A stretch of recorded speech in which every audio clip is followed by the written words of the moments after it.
Priscilla Herrera with the Investing News Network, and here with me today is Ian Stalker, CEO and President of LSC Lithium. Ian, thank you so much for joining us today. My pleasure. All right, so we're almost at the end of 2018. Can you let our audience know what have been the main trends you've seen in the lithium sector this year? Were there any surprises? Look, I think the biggest surprise is how soft the market is at the moment in terms of expectation. The demand drivers remain very, very large. I constantly am bombarded with news stories on a day-to-day basis that tell me that lithium is a growing commodity demand situation. And it's pretty obvious it is because, we are in a situation where electric vehicles and our environment in general have to make a big impact. We have to see a change in what's happening in the day of the way we live our lives and the way we control our environment. All right, and let's talk specifically about LSC Lithium. Today, you released a mineral resource estimate for your Pastos Grandes project in Argentina. What does this milestone mean for your company, and what's ahead for the project? It means a lot, to be perfectly honest. I probably was here a year ago, standing here telling your audience and your friends here that LSC was a company that had the largest land package of ground in the salars in Argentina, in that lithium triangle space. But today, it's a different world. We now have put out, as you say, the new release on the Pastos Grandes resource. It was about 1.3 million tons of lithium carbonate equivalent, and quite importantly, it took the total lithium carbonate under our control in an inventory situation to over 5 million tons. So not only are we the largest landholder of land in Argentina in terms of the lithium triangle, but we are one of the largest owners of lithium carbonate equivalent in the ground. So it's a big step forward for us.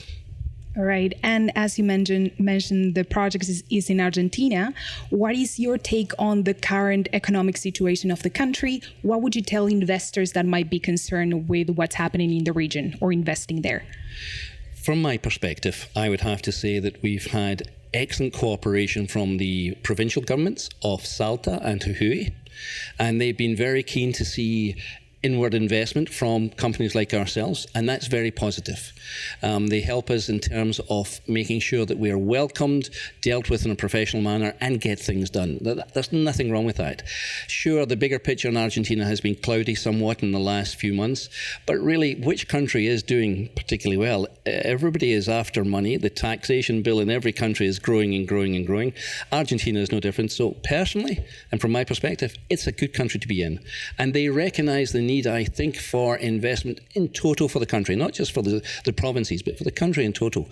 And so we get excellent support. And I think investors should feel comfort from that because they will not mess with incoming capital. Right. And going back to LS Lithium, your share price has picked up in the past few days, but it does seem like overall in the market during this year, there's been this disconnect between share prices and what is the demand outlook for lithium. What is your take on that? Will investor optimism return to the sector? Well, let me speak specifically on LSC. We were trading prior to the announcement of our rights issue at around about 70 cents per share. And that was consistent for a considerably long length of time. We then announced that we were going for a rights issue probably about 2.5 months ago. And the rights issue was done deliberately to make sure that all shareholders in LSC could come into this one, which was at a reduced level. We announced the share issue or the rights issue at 40 cents. So no surprise, our share price traded down. What that does for investors going forward in LSC, and then we'll come to the bigger market situation, there is a fantastic rebound to take place. And you're right, you've seen the start of it in the early part of this month and the latter part of October. I think that rebound will go beyond where that 70 cents was, where we were trading before we did the announcement. In general terms, in the lithium market space, well, all investors, no matter who you are, whether it's you, me, or our grandchildren, well, my grandchildren, maybe not yours, they have to decide what quality is the project. What is the reality on what I'm looking at here? Can it go to production? And in LSC case, it can. We expect to be in production in 2021. They have to compare that with the rest of the projects out there, and they then have to decide how they invest their money. But lithium, make no mistake, is a commodity that is in demand. Right. And looking ahead to next year, what do you expect from the market? A better market, a worse market, more of the same? Look, I think there is going to be a sea change taking place in perception of lithium. You've had anecdotal evidence from the UK, from Norway, and from Austria as an example, from the European side of things. The UK has already announced from London that there are certain streets you cannot drive in unless you have an electric vehicle. That's a symptom of what's going to come forward. In Norway, 45% of all electric vehicles sold in the month of August were electric vehicles, 45%. In Austria, they've actually said that if you drive a petrol combustion engine, then they're going to enforce a slower driving speed, whereas if you drive an electric vehicle, you can drive a little bit faster. Some people like that. So when you take those symptoms in total and you understand that growing demand, forget about Tesla and their trials and tribulations, I'm pretty sure the sea change is coming in the lithium marketplace, and that demand will be great. And companies like LSC, who are primed to be in production in 2021, are the key elements going forward. All right. And in terms of your company, any other milestones investors can expect next year from LSC? They can actually expect them this year, to be honest. We put out that Pastas Grande resource today, as you say, the 1.3 million tonnes, taking us up to that over 5 million tonnes resource number. We will be putting out an updated resource in Pozuelos, which we've already got a maiden resource, and our anticipation is that the numbers will be significantly better than where we are today.